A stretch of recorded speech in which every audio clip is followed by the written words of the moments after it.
imigisha Imana yayisutse mwari no koraniro. Nimwiyorere imigisha Imana yayisutse mwiri koraniro. Akiri gitangaza cy'Imana. Umva ndakubwira, umuntu wese ari yarafashe umugisha wawe arawurekura ku nguvu z'Imana, arawurekura kubera autorite y'ijuru Imana yaguhaye. Vuga haleluya.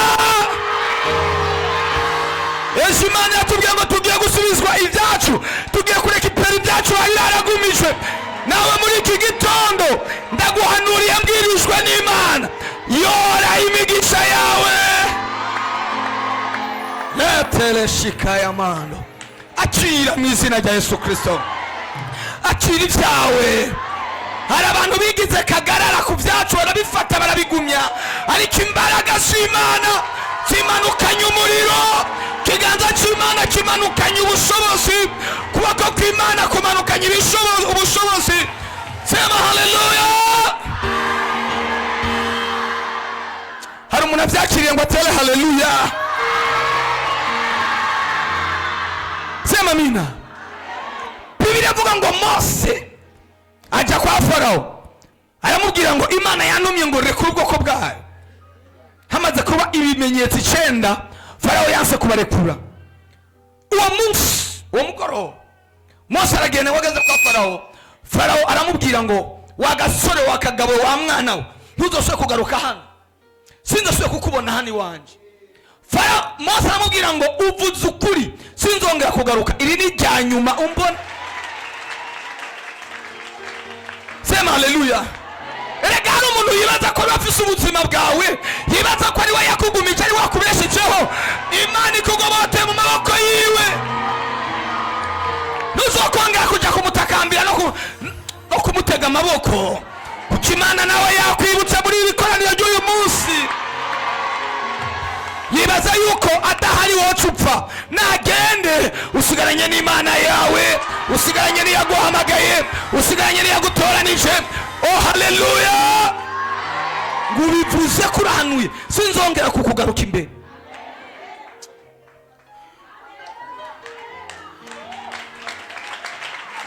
Imana yari yabwiye Mose ngo genda, sigaye rimwe, azobarekura igihuti, azobarekura yihuta ku ngufu.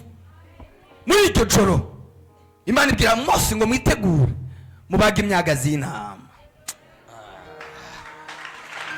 mubage imyagazi y'imene n'iy'intama, mufate amaraso. Turiko tuvuga ku maraso, tumaze iminsi ko tuvuga ku maraso, ngo muyasige ku bishimajyango, kuko ni haza marayika arimbura araza kurengana ingo zanyu.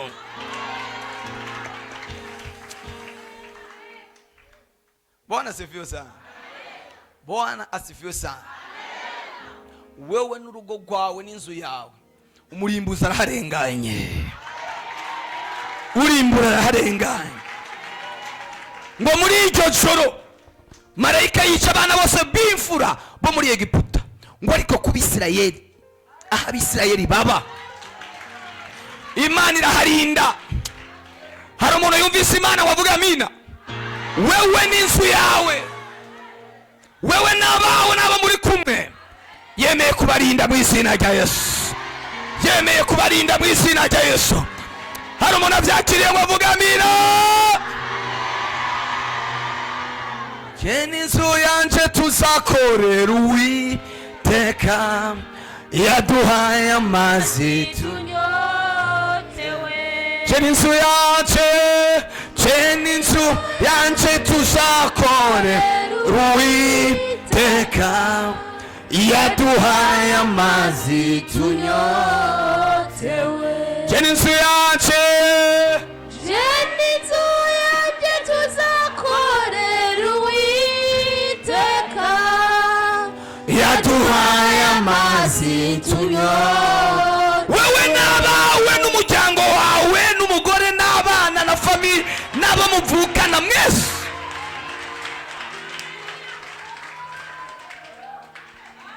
muratabawe izuba riva, izuba ryaka.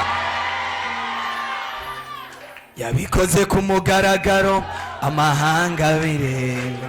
Yabikoze ku mugaragaro, amahanga bireba, yatuye Lazaro, amahanga bireba, yabikoze ku mugaragaro, amahanga, oh yabikoze ku mugaragaro, amahanga bireba, yabikoze ku mugaragaro, amahanga bireba, yatuye Lazaro, amahanga bireba, yabikoze ku mugaragaro, amahanga bireba, oh yabikoze ku mugaragaro, amahanga bireba, yabikoze ku mugaragaro, amahanga bireba, yatuye Lazaro, amahanga bireba, yabikoze ku mugaragaro, amahanga bireba, yabikoze ku mugaragaro, amahanga bireba, yabikoze ku mugaragaro, amahanga bireba, yatuye Lazaro, amahanga bireba, yabikoze ku mugaragaro, amahanga bireba. Muremeranya nanje ko Imana yazuye Lazaro ikamuzura inyuma y'iminsi ine yapfuye? Umva itangazo, ibyaha byose byari byarapfuye birasutse, ibyaha byari byarahambwe birasutse, ngibyo birapfuye. Mumva urabyakiriye mu izina rya Yesu. Kugira ngo mwumve iby'Imana, kugira ngo wumve iby'Imana icyo yakubwira, ndakugire gute? Ndakunyeganyeze, ndakwingi, ibyaha byari byarahambwe birazuwe. Umugisha wawe wari uhambye muri simentiere, wari uhambye mu kaburi, Imana yawukuye yawurekipe. Sema haleluya, wakire mu izina rya Yesu. Ndabaye ijambo Imana, umunsi turi tariki zingahe? 30. Tusigaje umunsi umwe tugasozera ku kwezi kw'indwi. Nejo tuzosozera ukwezi kw'indwi. Ijambo ryavuga muri Kuvayo 13 ku murongo wa 20 ngo bava i Sukoti bashika basagaza Etamu, aho bugaragwa utangurira. Uhoraho ku murango yabaja imbere. Bwana sifiwe sana. Uhoraho ku murango yabaja imbere, akabamurikira, akabapfuka, akabahisha izuba. Abantu bari hakurya y'ubutayu babitegereza bakavuga ati barapfa, izuba rirabica, ariko agaca bapfuka umumvuri.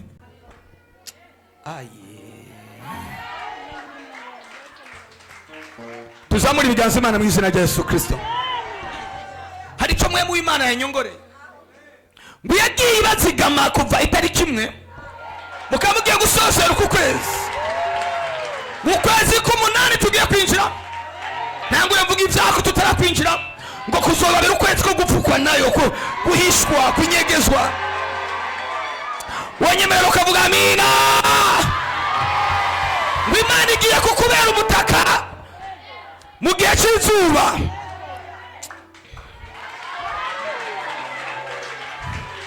Hari abaguhaye iminsi, nyumviriza neza iki kintu cyakire neza, n'ubuhanuzi ni profesi. Hari abantu baguhaye iminsi, ariko Imana y'amarengo ndakubwira ngo iguhaye imyaka. Hari abagushingiye amasaha utazorenga, iminsi utazorenga, ngo ariko Imana yaguhaye iminsi izogenda ikunyegeza, izogenda iguhisha. Bazokuroga byange kurodeka, bazokwisha byange gupfa, bazoguhamba byange. Mana we, tuvuga amina cyane. Bibiliya avuga ngo uhereye ku murongo wa 17 ngo bagiye guhaguruka, bahagurukana amagufa ya Yosuwa. Yosuwa yari yarababwiye ngo igihe muzogenda mugasubira i Kanani, amagufa yanje muze muyajane, ntimuze mungumize muri iki gihugu cy'abapagani, muze munjane. Amagufa yanje muyahambe, mumva yahambe mu basogokuru na basogokuruza na badata. Uwo munsi batera amagufa ya Yosefu, nako bafata amagufa ya Yosefu barayajana. Ngo bageze mu butayu, aho ubutayu butangurira, basanga n'izuba rikomeye. Ku murango Imana ikababera umwumvuri, ikababera umutaka. Ibiguhiga birahari, ariko tekana. Mwe mu Imana yabwiye ngo nakubwire ngo tekana, rema, shikama, hagarara neza. Nta kizokugira, nta kizokwegera ihema ryawe ku murango, nta kizocegera mu ijoro, kuko mu ijoro izokubera itara. Mu ijoro, ngo hageze mu ijoro, hari mu gihe cy'imbeho. Uko izuba ryaba ryinshi ku murango, niko imbeho yaba nyinshi mu ijoro. Hagera mu ijoro, Imana ikabamurikira, igacana umuriro, bakota. Ubutayu bugahinduka ahantu hameze neza. Sema amina. Ibana nabo iyo myaka 40. Imyaka 40 babaye mu bugaragu. Ibaha amazi, ibaha ibyo kurya, ibaha imyambaro, ibaha icyo bayisabye cyose.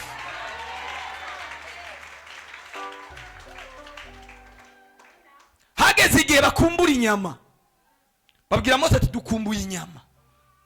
Haleluya. Nyaza ko abisirayeli bari nk'ababo, barakunda akaboga. Ariko akaboga nigasigaye akunda ababo bonye, naheruka akaboga gakunda ababo gusa. Ubu bose babwira Mose ngo turakumbuye. Hari ikintu ukumbuye cyagiye? Imana yakiguhaye ku mugoroba w'uno munsi, iraguhaye ku itariki 30 z'uyu munsi. Ikintu cyose wari ukumbuye, ikintu cyose wari ukeneye, cyari mu buzima bwawe, abadayimoni cyari gwawe, cyari icyo waremewe, bwari uburenganzira bwawe, ariko abadayimoni baragifata. Imana ivuganye nawe muri iki gitondo, bigiye kugusubiza.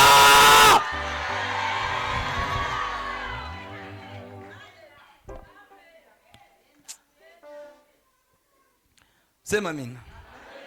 Ngo ku murango ikababera umutaka, ikabamurikira ku murango, ikabahisha, ikabanyegeza.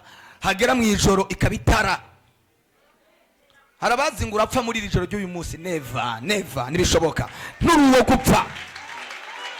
Harabazi ngo ivyo byago biraguhitana. Oya uzoharengana aho hantu, kuko nahandi waraharenganye, n'ibindi warabicabutse, n'ibindi warabirenganye, n'ibyo nabyo uri bubirengane mu izina rya Yesu Kristo. Iyo mitego yose y'umutezi urayirengana mu izina rya Yesu. Bava mu maboko ya Farawo, nk'uko inyoni iva mu mutego w'umutezi. Mana nyemerera iki kintu bacumva aba bantu. Mana, nk'uko inyoni iva mu mutego w'umutezi, niko nawe uvuye mu mutego w'abagutega.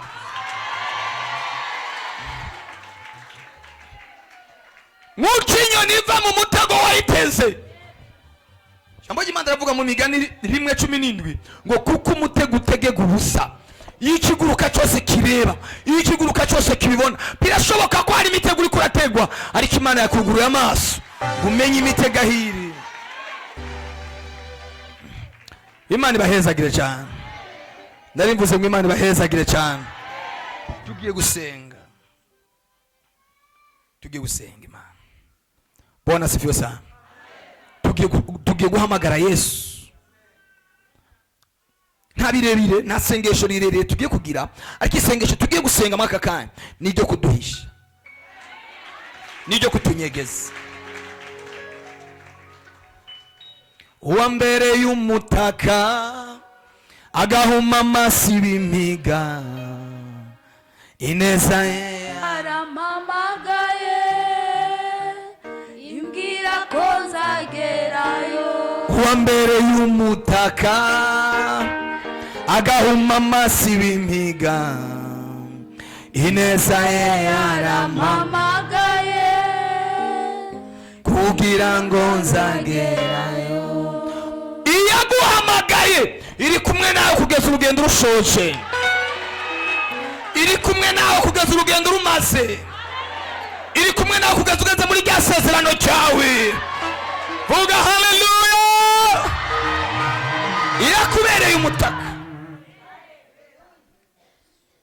mu gihe cyari gikomeye. Amen. Iri ni ijambo ry'ubuhanuzi. Ndakubwira ngo iri ni ijambo ry'ubunabi, ijambo ry'ubuhanuzi. Nk'uko inyoni iva mu mutego wayiteze ikagenda ikaguruka ikavamo, niko nawe uvuye mu mutego waguteze. Iri ni ijambo rya gihanuzi. Nk'uko inyoni iva mu mutego wayiteze ikavamo ikagenda, niko nawe uvuye mu mutego wari yaraguteze, wari yarakugiriye nabi. Hari umuntu avyakiriye? Umutego wari yaraguteze urawusimbutse, umutego yari yarashize mu irembo ryawe urawusimbutse mu izina rya Yesu Kristo. Urawusimbutse. Haleluya. Ikiraro yari yaragiciye ngo ntuzojabuke, ariko Yesu niwe agiye kuba ikiraro. Tugiye gusenga, muhaguruke.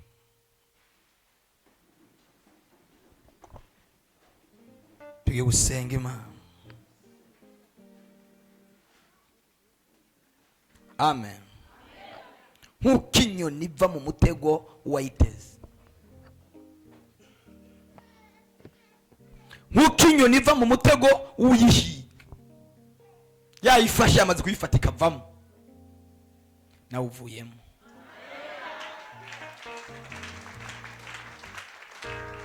Ndavuga ngo nawe uvuyemo.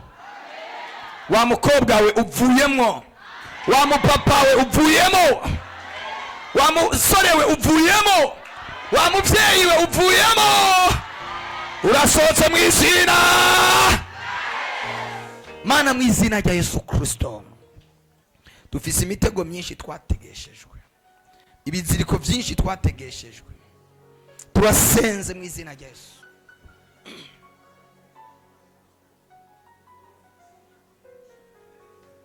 Yesu, turakwinginze,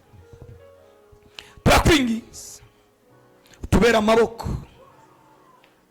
Imitego yose twari twaratezwe ikubwa ku buzima bwacu, Mana, dupfuke, tunyegeze, duhishe. Uwiteka, duhishe, dupfuke, tugirire neza muri iki gihe Mwana. Ibiduhiga ari byinshi, ibiturondera ni byinshi, abaturoga ni benshi, ariko turasenze mu izina rya Yesu Kristo. Muri aka kanya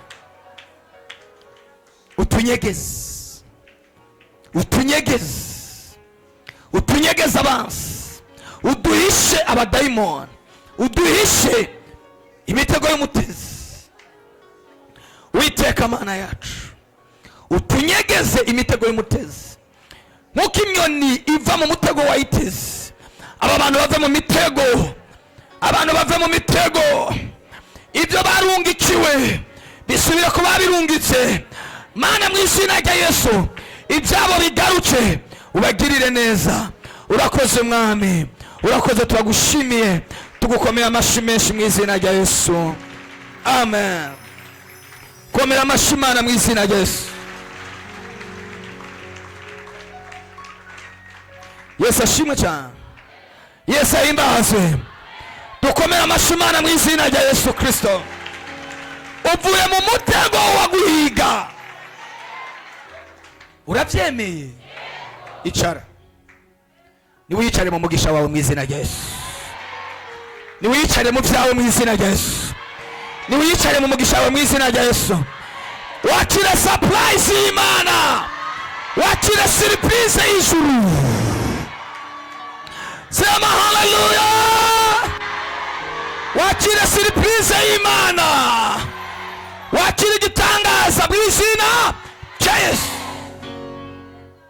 Numva mwe mu Imana mbwiye, Imana ibahaye imigisha y'amabara yose, imigisha y'inzira zose, imigisha y'ubwoko bwose. Imana ibahaye imigisha y'abantu. None ubuzima bwacu nibwicwa n'abantu, no gukira bukizwa n'abantu. Imana ibahaye imigisha y'abantu, abantu bazima, abantu abantu b'umumaro. Akiri iyo migisha y'abantu bazima.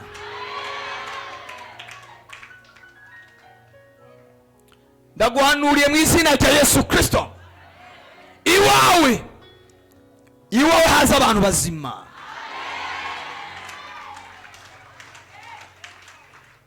Imana ibaye imigisha amabara yose y'abantu, y'ibintu.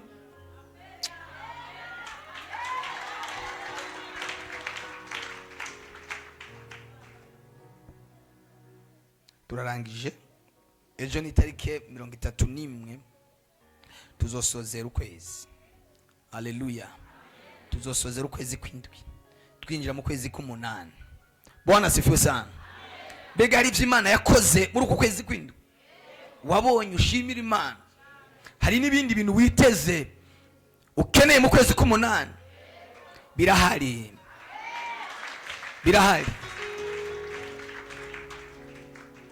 Yesu ashimwe. Ibyo tuzoha Imana ituro, ikimazi cyo kwishimira, tuyikengurukira ku kwezi tukurangije, tunayereka ukwezi tugiye kwinjiramo. Ibahasha, envelope. Afitiye byinshi mu kiga kizana.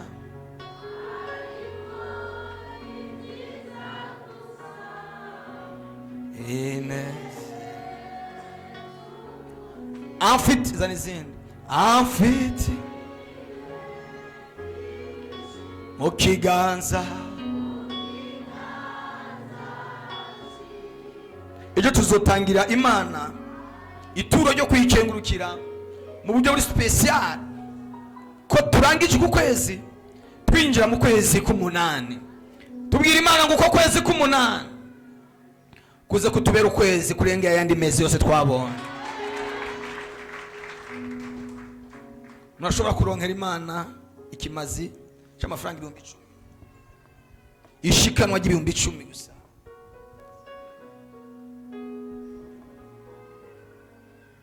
Hari ibyo ukeneye kuguruza mu kwezi k'umunani. Hari ibyo ukeneye ko Imana ikora mu kwezi tugiye kwinjiramo.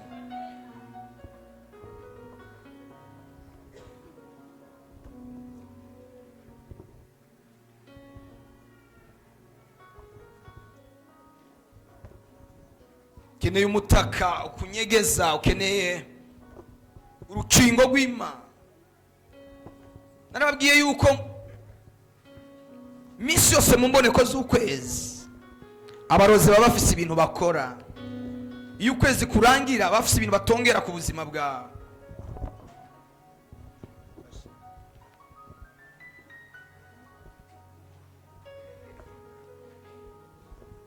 Isi yuzuye ibiteye ubwoba n'ibiduca intege, mwijima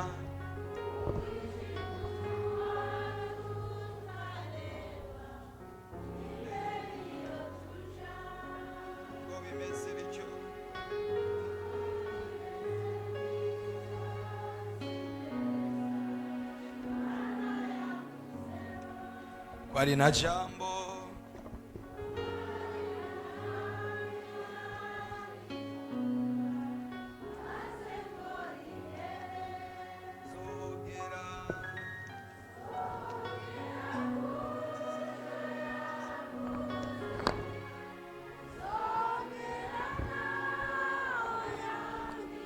kwari na jambo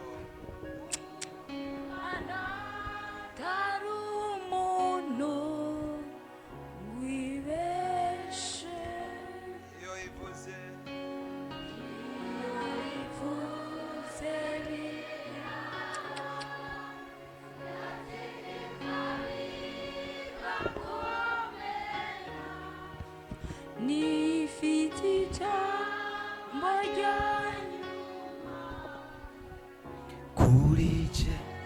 Yesu ashimwe. Hari utatoye ibahasha. Ndababwiza ukuri, ibi bintu ndababwira birafise ico bivuze mu isi y'imwemu, birafise ico bikora mu isi y'imwemu. Mu mboneko z'ukwezi iyo abantu binjira mu kwezi haba hari ibintu abarozi bakora, nayo tugomba kubitanga cyo gituma tuzobikoreje itariki 31 twinjire mu kwezi k'umunani twamaze gushiraho uruzitiro.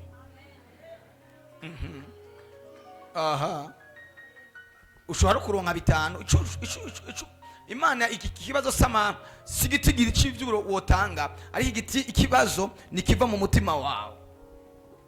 Utaronka 10 ukaronka 5000 mugabo rube urukingo ni kimenyetso gusa cyo kugira ngo ushireho urukingo ku buzima bwawe.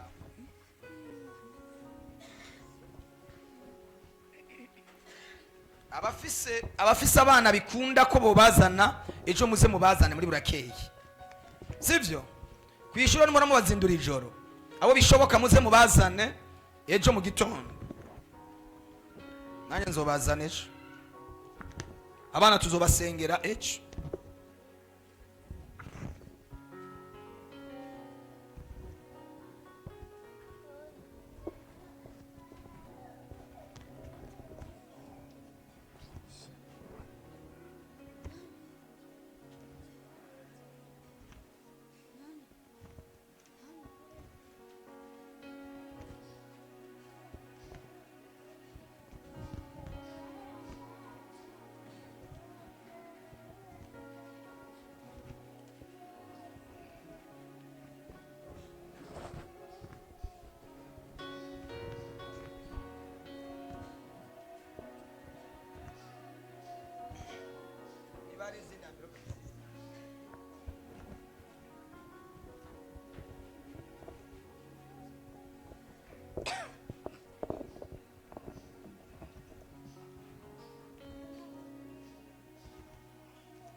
Reka dutangira Imana amashikano hanyuma turangize. Namwe abari kure murashobora gukora kino gikorwa, abatabonetse hano murabona nimero ngaho, mabona kode 219 608. Urashobora gutanga gutegura iryo turo ryawe ejo mu gitondo ukarirungika hanyuma ugasengerwa mu bandi. Amen.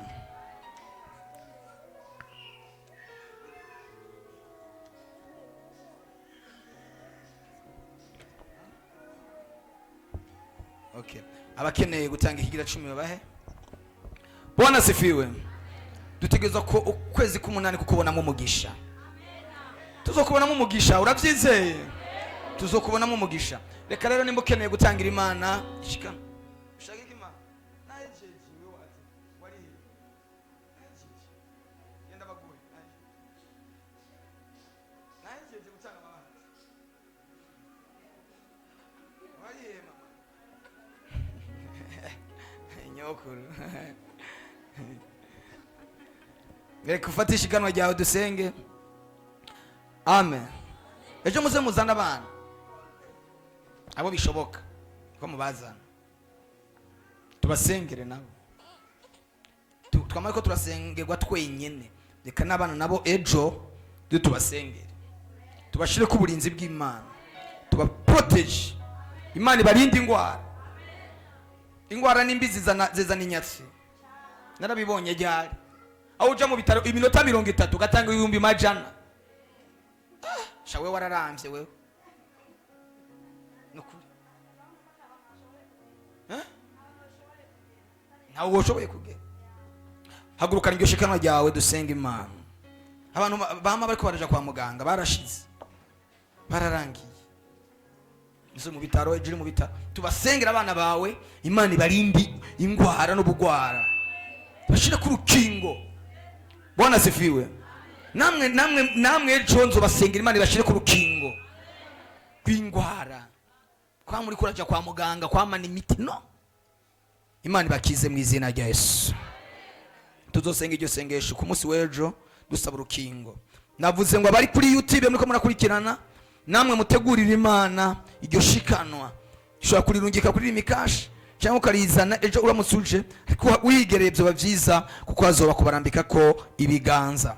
Mana ndasenga ubwoko bwawe, ubahezagire, ubagirire neza, ubaha umugisha, ubashigikire muri byose. Urakoze ugiye guhezagira bagiye gutanga amashikanwa n'ibigira 10 mu izina rya Yesu, amen.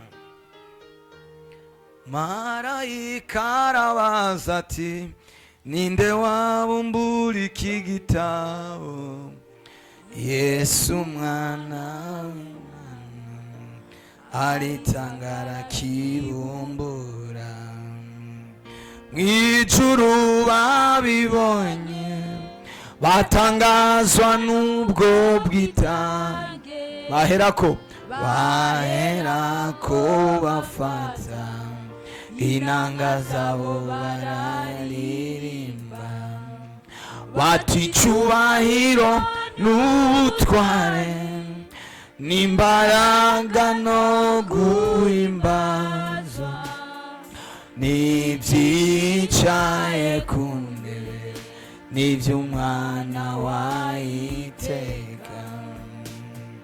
Mw'ijuru babibonye batangazwa n'ubwo bwitange, baherako bafata inanga zabo bararirimba, bati icyubahiro n'ubutware n'imbaraga no guhimbazwa n'ibyicaye. Wahaguruke turangize. Iby'umwana w'iteka, uruwigitangaza Yesu, uruwigitangaza Yesu. Abo mw'ijuru barabihamya bati, ikuzo n'ishimwe n'iby'umwana w'intama. Mw'ijuru babibonye, mw'ijuru babibonye batangazwa n'ubwo bwitange, baheraho bafata inanga zabo bararirimba, bati icyubahiro n'ubutware imbaraga no guhimbazwa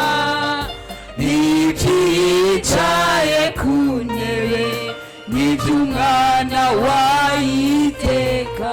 Mana ndahezagiye aba bana bawe bari mw'iri koraniro ry'uyu munsi, ubereke ikimenyetso cyawe cy'ibyiza, ubereke ikimenyetso cyawe cyo kugirirwa neza. Ndabasabiye umugisha, ndabasabiye umuhezagiro, wugurura ibyabo, wugurura amasezerano yabo, ubabere inyishu, ubabere Imana, ubabere umutabazi mu izina rya Yesu Kristo, amen. Amashyi menshi ku Mana yacu. Mujana amahoro y'Imana. Niba hari umuntu atarakira Yesu arimwo